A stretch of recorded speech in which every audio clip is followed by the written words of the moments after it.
देखो सिंपल सवाल है, एक ऑसिलेटिंग मैग्नेटिक फील्ड जो इलेक्ट्रोमैग्नेटिक वेव का पार्ट है उसका इक्वेशन दिया है, B Y equal to 8 × 10⁻⁻6 sine of 5005x minus 3 × 10⁻11 इतने टेस्ट का।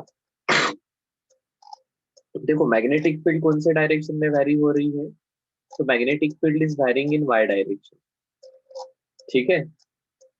और पोजीशन के हिसाब से, मतलब जैसे हम एक्स एक्सिस के अलोंग जाते हैं तो बी वाई की वैल्यू चेंज होती है, ठीक है। सो डेफिनेटली मैग्नेटिक फील्ड ये वाई और एक्स प्लेन में है, इसको परपेंडिकुलर रहेगा Z, so electric field Z and X plane में होगी। तो अगर आपको याद होगा तो ये इस प्रकार से डायग्राम आएगी।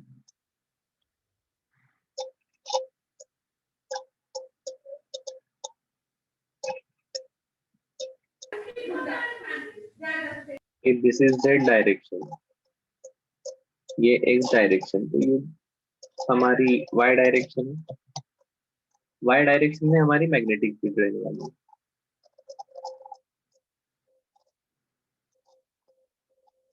इस प्रकार से, और हमारी इलेक्ट्रिक फील्ड ये z डायरेक्शन में रहेगी।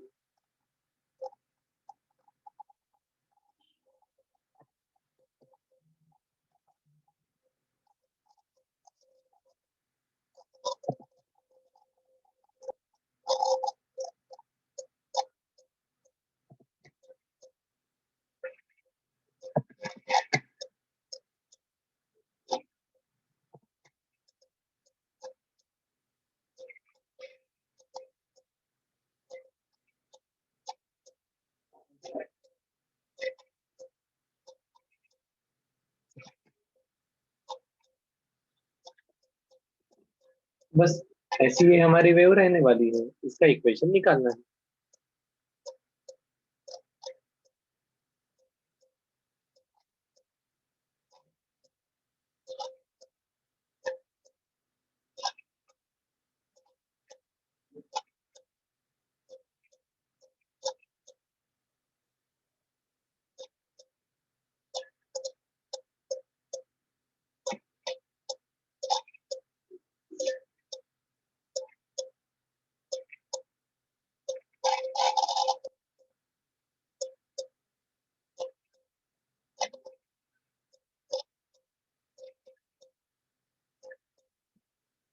चलो तो एक एक काम करते हैं। शुरुआत कहाँ से करनी पड़ेगी, स्टैंडर्ड फॉर्म के साथ कंपेयर करना पड़ेगा। स्टैंडर्ड फॉर्म क्या होता है, स्टैंडर्ड फॉर्म है D Y equal to B not sine of K X minus omega T, ठीक है। If that is the case, omega की वैल्यू आ जाएगी 3 × 10⁻11 पाई एंड के की वैल्यू आ जाएगी 5000 पाई, ठीक है। ओमेगा मतलब क्या होता है, omega is 2 pi N, that is N या frequency mu equal to omega upon 2 pi. अब ओमेगा अपॉन 2 पाई करते 5 pi cancel, 3 × 10⁻11 divided by 2 is 1.5 × 10⁻11 hertz.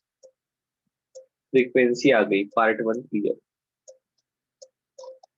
दूसरे में के लैम्बडा निकालना होता है, के का रिलेशन है, के equal to 2 pi by lambda, therefore lambda equal to 2 pi by K, ठीक है। This is 2 pi upon 5 × 10⁻³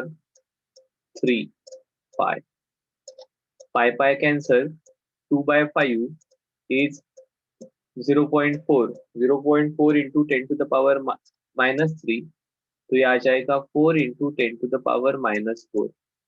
wavelength है तो यूनिट रहेगा मीटर, वेवलेंथ आ गई। तीसरे पार्ट में पूछा है वेलोसिटी, वेलोसिटी क्या रहती है, इज ओमेगा बाय के, सही है ना? This is 2 pi into new and this is 2 pi by lambda, so new into lambda, either omega by के लिखो या न्यू इंटू लैम्बडा लिखो, एक ही चीज है। ओमेगा बाय के लिखते हैं 3 इंटू 10⁻11 पाई, पाई पाई चले जाएंगे, 3/5 is 0.6 into 10⁻8,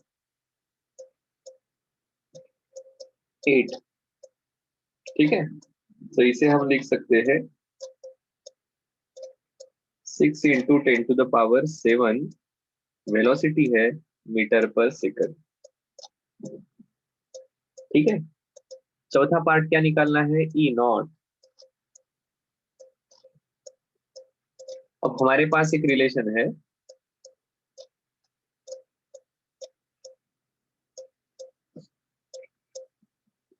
E not equal to V naught upon velocity, V naught into velocity, sorry. देखो ये रिलेशन हमने सी के टर्मिनोलॉजी में लिखा था, वेलोसिटी ऑफ लाइट के टर्मिनोलॉजी में इक्वेशन हमने लिखा था।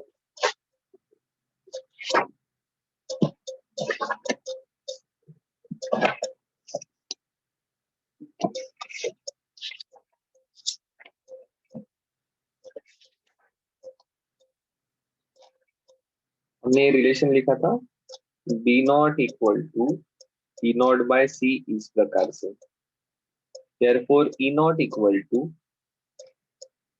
P naught into C. C कब पुट करेंगे? जब आपको पता है कि ये लाइट है, ठीक है? या the electromagnetic wave is travelling with velocity C. अब हमारे केस में this electromagnetic wave is travelling with velocity V, तो हमें सी के जगह ही पुट करना पड़ेगा। अब बी नॉट की वैल्यू क्या है? बी नॉट की वैल्यू आपको पता है 8 into 10⁻⁻6 B not, B not, तो E not equal to 8 into 10⁻⁻6, हमारी वेलोसिटी आई है 6 इंटू 10⁻7, 6 इंटू 10⁻7। सो देखो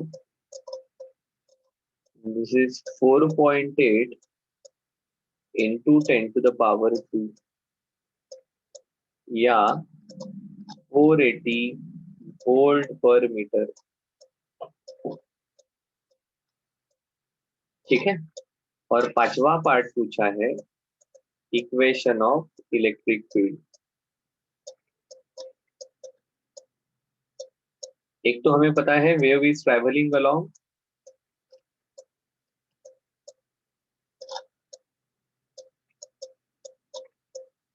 एक्स एक्सिस, ठीक है? देयरफॉर, सर कैसे पता चला? ये देखो यहाँ पर एक्स है, wave is travelling along x axis. अगर ऐसा है, ठीक है, अगर ऐसा है तो आपको ये पता होना चाहिए ई बार क्रॉस बी बार, ई और बी एक दूसरे को परपेंडिकुलर होते हैं एंड इनका क्रॉस प्रोडक्ट इन दोनों को भी परपेंडिकुलर होता है। इनका क्रॉस प्रोडक्ट मतलब वेव की direction, because wave propagates in a direction which is perpendicular to both E bar and B bar. So E bar cross B bar ये आई के डायरेक्शन में होना चाहिए, ठीक है? तो बस इजेड की वैल्यू आ जाएगी E naught 480 sine of omega X 5000 pi x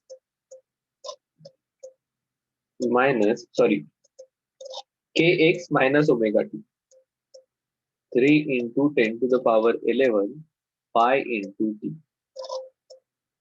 तो ये रहेगा इक्वेशन ऑफ इलेक्ट्रिक फील्ड। जैसे बी वाई का इलेक्शन रिलेशन होता है B not sine K X minus omega T, वैसे ही इलेक्ट्रिक फील्ड का रिलेशन होगा E naught sine of K X minus omega T. ठीक है,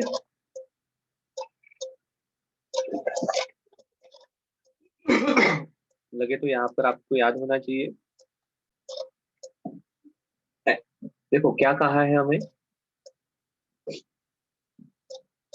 कोई एक 100 ओम का रेजिस्टर है और कैपेसिटिव रिएक्टेंस है 100 ओम का, इसको 220 वोल्ट के सोर्स में कनेक्ट किया है, और when the capacitor is 50% charge calculate peak value of displacement करें। रेजिस्टेंस पता है, कैपेसिटिव रिएक्टेंस पता है, वोल्टेज पता है, तो हमने इंपीडेंस निकाल दिया Z। ठीक है, फिर हमारा एम्पियर मैक्सवेल लॉ कहता है cyclic integral of B dot D L equal to U not I C plus I D. और अब हम कह रहे हैं, आपको पीक वैल्यू पूछी है, तो हम कह रहे हैं peak value of conduction current is equal to peak value of displacement current, क्योंकि इस प्रकार के सर्किट में सभी जगह पर मैग्नेटिक फील्ड सेम रहती है। ठीक है, मैग्नेटिक फील्ड अगर कंडक्शन करंट प्रोड्यूस कर रहा है उतनी ही मैग्नीट्यूड की, तो वैसी ही मैग्नेटिक फील्ड अगर डिस्प्लेसमेंट करंट ने प्रोड्यूस करनी है, ऐसा हम एज्यूम करते हैं, तो डिस्प्लेसमेंट करंट की वैल्यू एंड कंडक्शन करंट की वैल्यू सेम रहे, क्योंकि मैग्नेटिक फील्ड सेम है। अगर ये करंट उस मैग्नेटिक फील्ड के लिए रिस्पॉन्सिबल है, तो डेफिनेटली दोनों की पीक वैल्यू सेम होनी चाहिए। And if that is the case, हमें लिखना पड़ेगा peak value of conduction current IC equal to E not by Z। अब देखो, हाँ, ये जो वैल्यू दी है this is RMS value,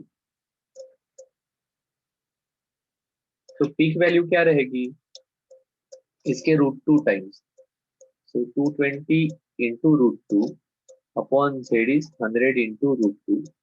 So peak value of conduction current is 2.2. Therefore, peak value of displacement current should also be 2.2 ampere.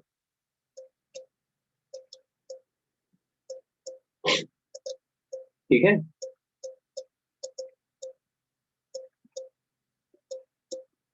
तीसरा question देखो।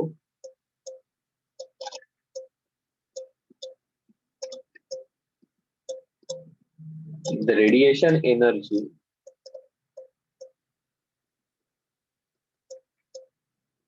E fall normally on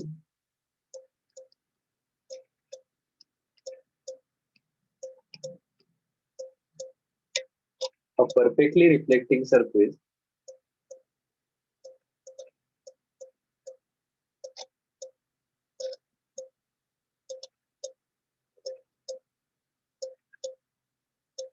the momentum transferred to surface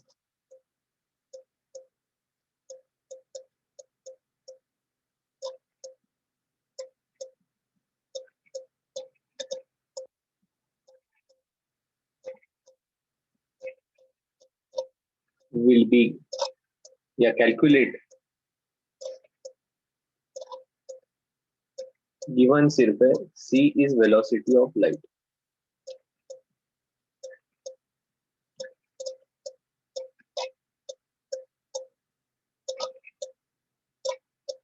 option दिए हैं 2E upon C square, E upon C square, E by C, and D 2 times E upon C. Momentum transferred to the surface if radiation energy of E is incident on the surface.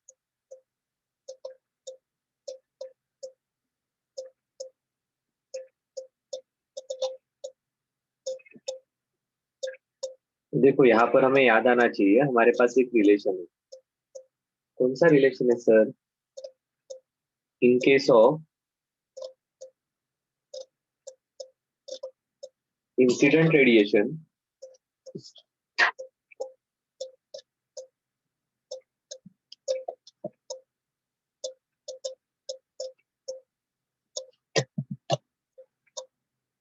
electromagnetic radiation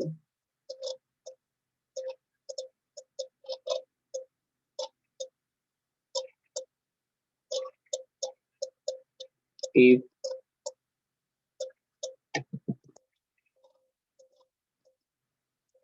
total energy incident on surface is U, then momentum delivered to surface will be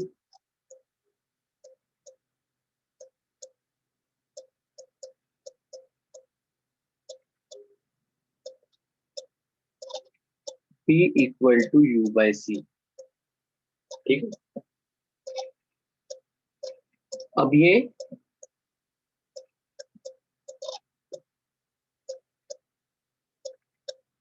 U इतनी energy उस surface को transfer हो रही है। ठीक है, सो अब देखो ये परफेक्टली रिफ्लेक्टिंग सरफेस है, मतलब क्या होगा, तो ये रेडिएशन नॉर्मली आएंगे और परफेक्टली रिफ्लेक्टिंग होने के कारण ये वापस चले जाएंगे। ठीक है,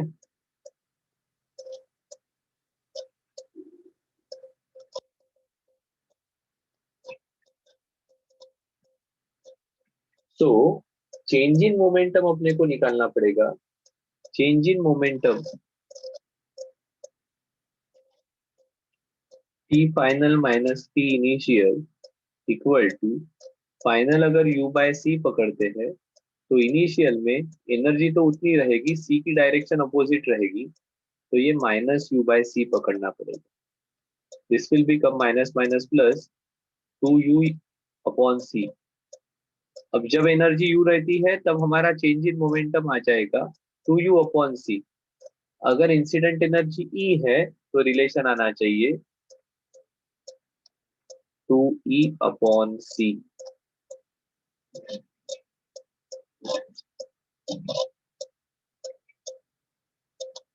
ठीक है, ने ये लिखा है कि in case of electromagnetic radiation if the energy absorb by surface is U, ठीक है, इंसिडेंट की जगह मैंने एब्सॉर्ब लिखना चाहिए, इंसिडेंट एंड एब्सॉर्ब।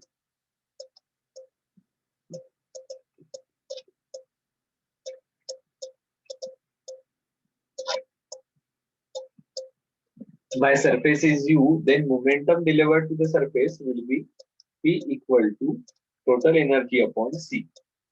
ठीक है, यहाँ इस केस में ये तो रिफ्लेक्टिंग सरफेस है, सो चेंज इन मोमेंटम निकालना पड़ेगा,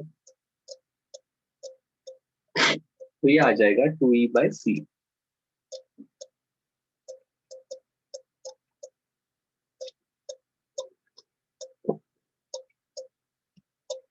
चलो,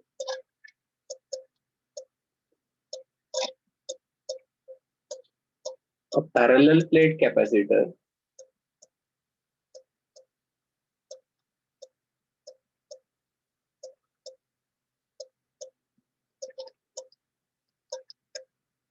of two circular plates of radius r equal to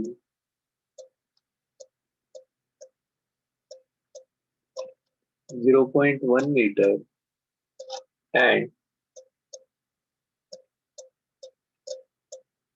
separated by a distance of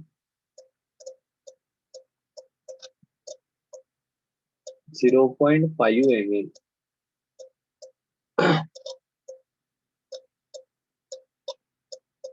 find displacement current if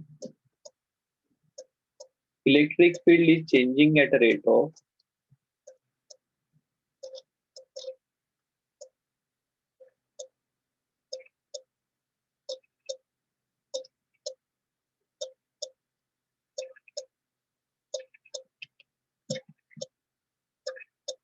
5 into 10 to the power 13 volt per meter second।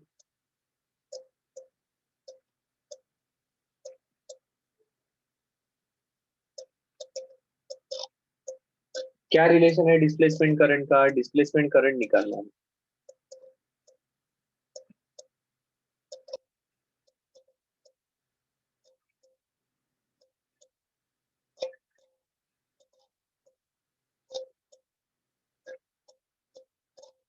तो देखो हमने लिखा है displacement current का relation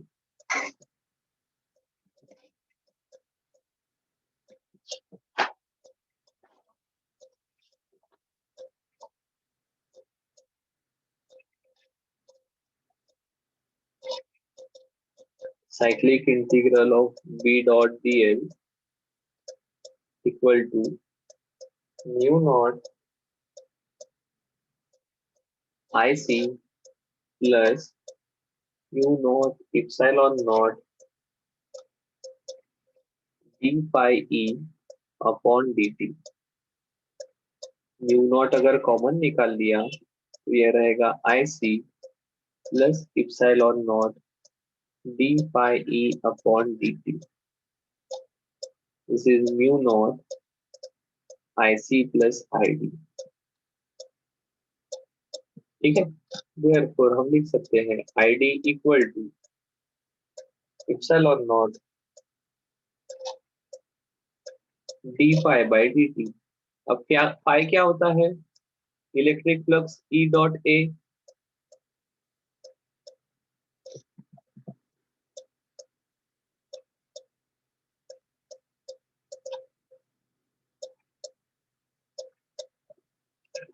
ठीक है, अब इसमें से एरिया कांस्टेंट रहेगा तो epsilon nought A dE by dt put कर दो वैल्यू। इप्सिलॉन नॉट की वैल्यू है 8.85 into 10 to the power minus 12। Area pi are square, r की वैल्यू 0.1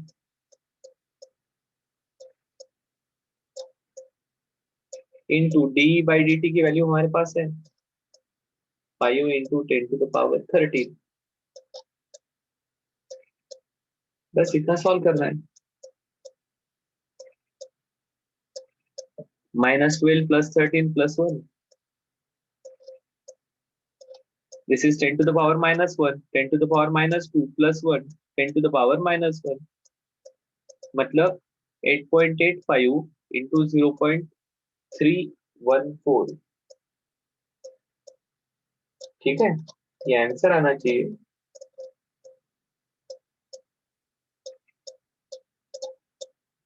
इंटू 5 आंसर आएगा कुछ तो देखो पहले रफली कितना आ जाएगा। 9 इंटू 0.3, 9 3 जा 27, तो 2.7, 2.75 जा, सो 13 के आसपास कुछ तो आंसर आएगा। This answer will be 13.9 ampere.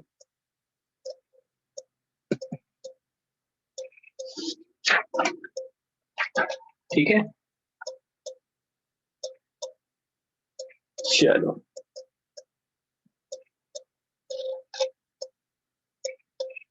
देखो हम सब वेरिएशन कवर कर रहे हैं कि किस प्रकार के क्वेश्चन आ सकते हैं इसके ऊपर।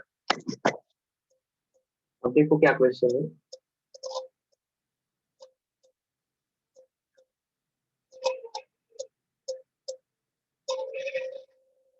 ठीक है, इस प्रकार का सवाल है कि ये दो प्लेट्स है जिसकी radius r equal to 0.1 metre है और आपको कहा है कि सेंटर से 4 सेंटीमीटर के डिस्टेंस पर मैग्नेटिक फील्ड निकाल लो if displacement current is 2 pi a।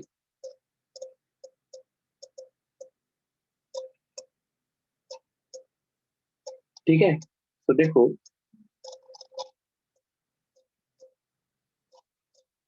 Displacement current is 2 pi a, तो इस केस में आप करंट डेंसिटी लिख सकते हो।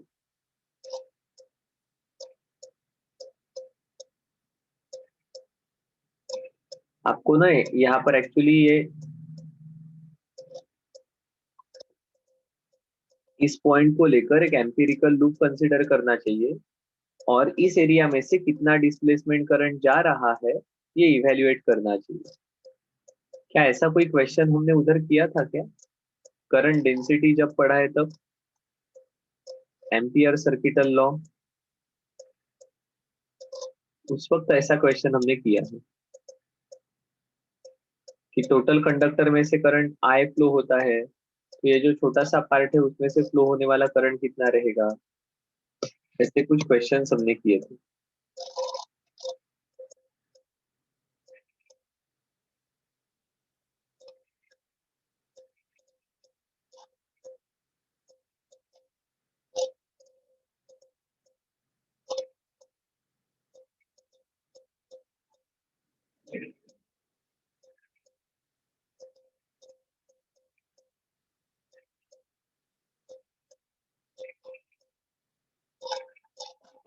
Current density J equal to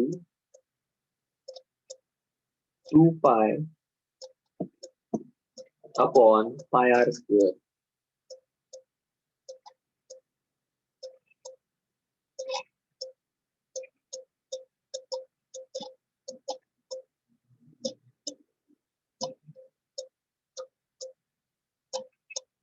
radius कितनी लेनी पड़ेगी? ये करंट 2 पाई कहाँ से जा रहा है? तो this is from complete conductor या कंप्लीट प्लेट, ठीक है, इसलिए रेडियस लेनी पड़ेगी 0.1।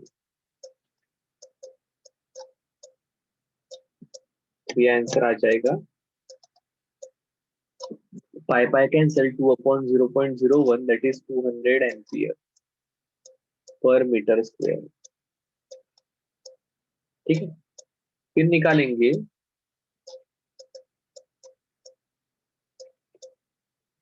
Current through empirical loop will be,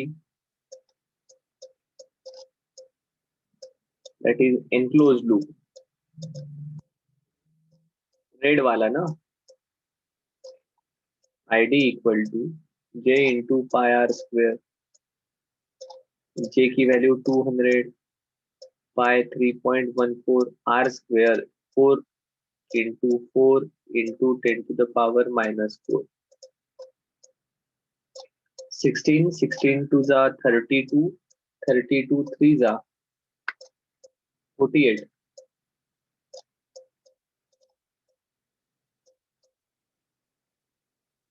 50 के आसपास कुछ तो ये वैल्यू आनी चाहिए।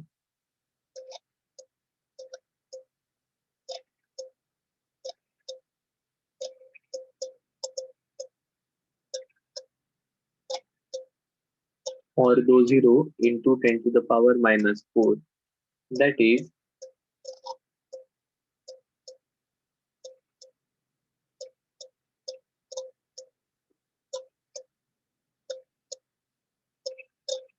क्या करता हूँ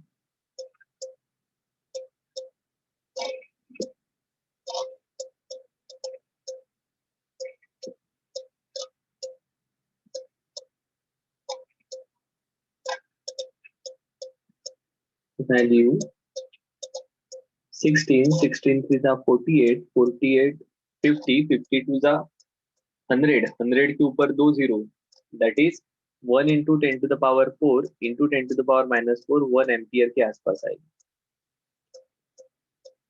2 से मल्टीप्लाई करना रह गया था हमारा। सो 1 एम्पियर के पास अगर वैल्यू आती है तो अब हम यहाँ पर एम्पियर सर्किटल लॉ लगा सकते हैं। यहाँ पर क्या आ जाएगा? Cyclic integral of B dot D L equal to mu not, अभी सिर्फ आईडी ही आएगा क्योंकि यहाँ पर कंडक्शन करंट नहीं है। So therefore B equal to mu nought ID upon 2 pi r. Mu nought की value 4 pi into 10 to the power minus 7, displacement current आया है हमारा 2 पाई,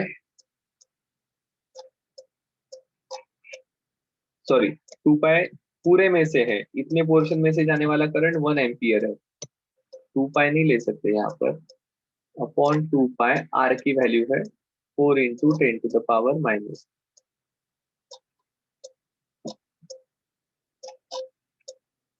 so 1/2 this is 0.5 into 10 to the power minus 5, that is 5 into 10 to the power minus 6 Tesla.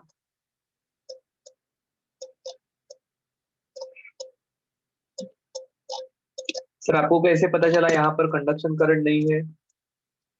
क्योंकि capacitor के plate के बीच में conductor रहता ही नहीं है, जो कुछ भी करंट है वो डिस्प्लेसमेंट करंट की अपने को कंसीडर करना पड़ता है,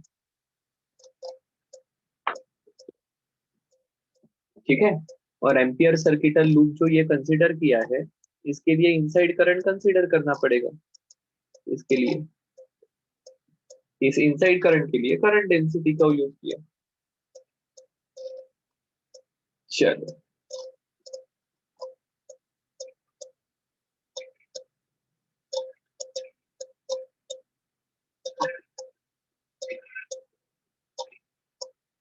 the electric field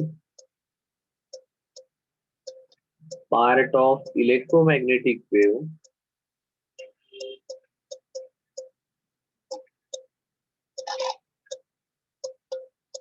in vacuum is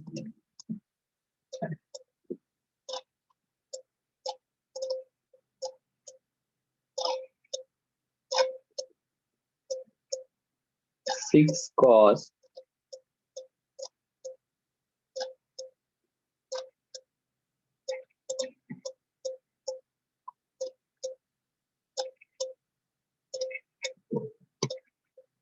1 into 2 into y plus 3 into 6 into 10 to the power 8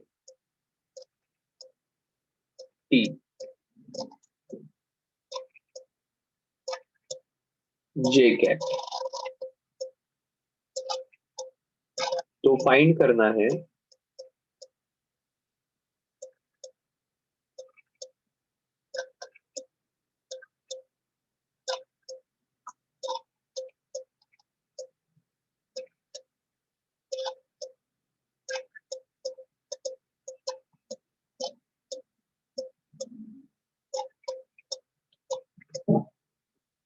इतनी सब चीजें फाइंड आउट करनी है।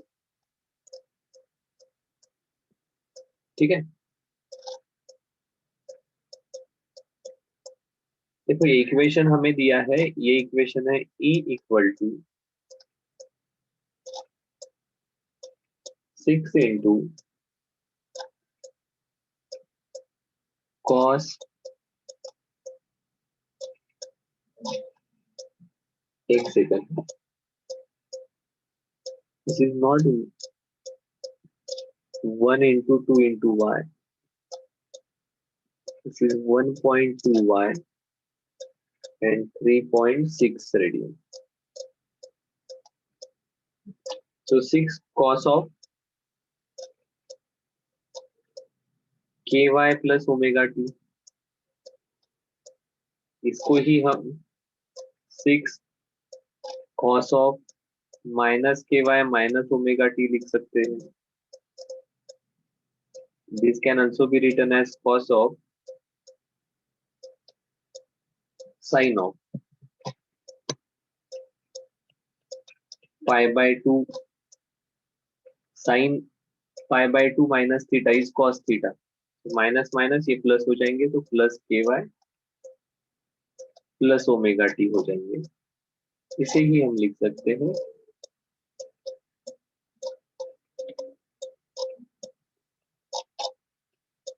ठीक है। अब देखो यहाँ पर इस इक्वेशन को कंपेयर करते हैं।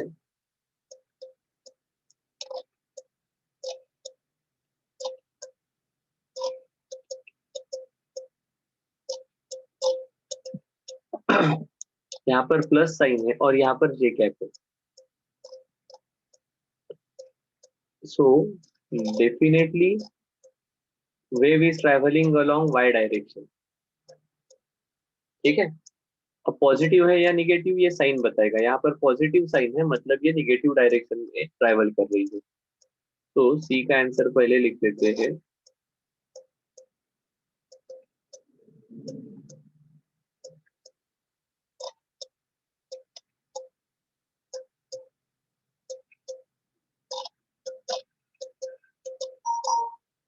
देखो इसका आर्ग्यूमेंट है, हमने जब वेव्स चैप्टर पढ़ा था ना तब कहा था, क्या कहा था हमने, सर आपको ये कैसे पता चला ये निगेटिव वाई डायरेक्शन में ट्रैवल कर रही है। वेव ट्रैवल करती है मतलब क्या है, ये डिस्टरबेंस ट्रैवल करता है। ठीक है, ये डिफरेंट डिफरेंट पोजीशन है। अब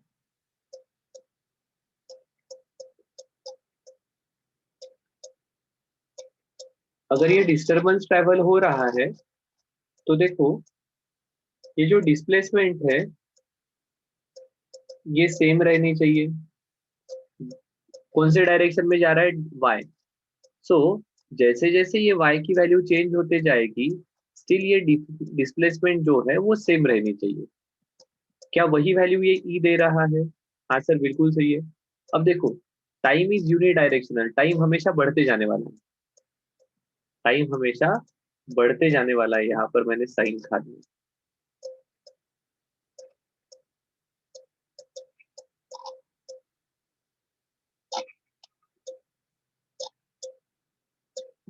टाइम हमेशा बढ़ते जाने वाला है। सो इसकी वैल्यू कांस्टेंट रहने के लिए अगर ये वाला पार्ट बढ़ रहा है तो ये वाला पार्ट कम होना चाहिए, तब जाकर इसके अंदर की वैल्यू सेम रहेगी।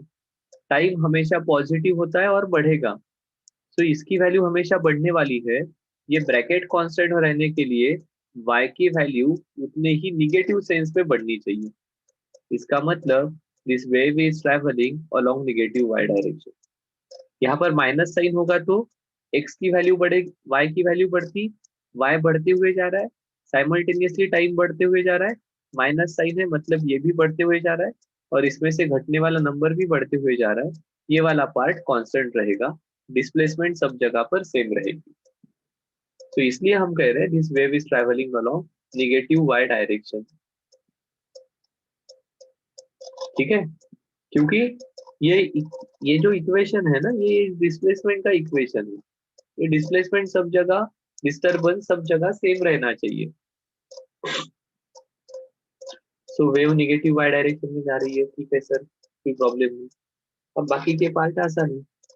ए में देखो क्या निकालना है, फ्रीक्वेंसी। फ्रीक्वेंसी रहती है ओमेगा अपॉन 2 पाई। ओमेगा की वैल्यू है यहाँ पर 3.6 इंटू 10⁸ अपॉन 2 पाई। वैल्यू पुट करो, आंसर निकाल लो, ये आता है 5.7 इंटू 10⁻7।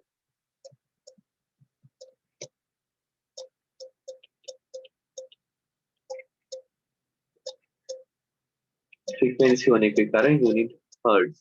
लैम्बडा हमें पता है के equal to 2 pi by lambda, तो lambda equal to 2 pi by के,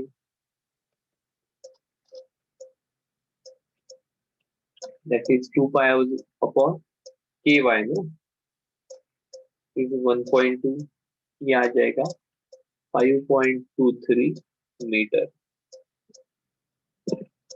बी नॉट, बी नॉट के लिए रिलेशन हमें पता है, क्या रिलेशन है बी नॉट का, E not by C.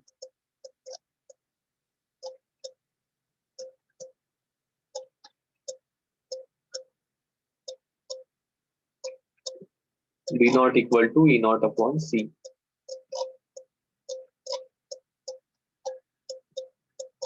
E nought की value 6, C is nu into lambda. ठीक है, तो देखो ये आएगी, आ जाएगी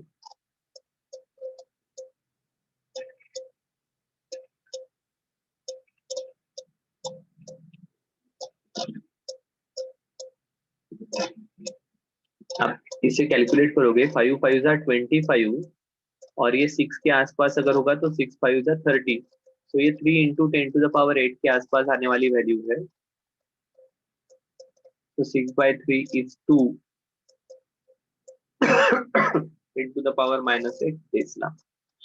डी का रिलेशन निकालना है। देखो ये जे वाई डायरेक्शन में प्रोपोगेट हो रही है, तो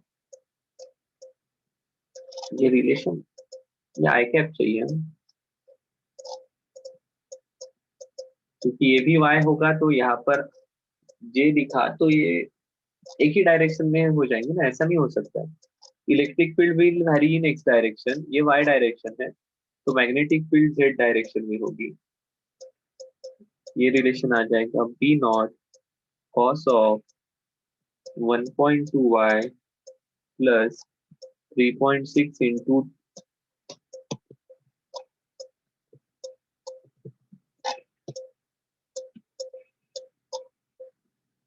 ये आया है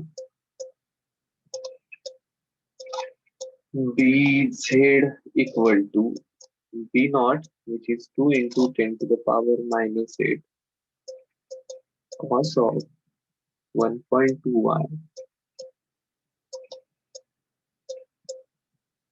ठीक है। ठीक है।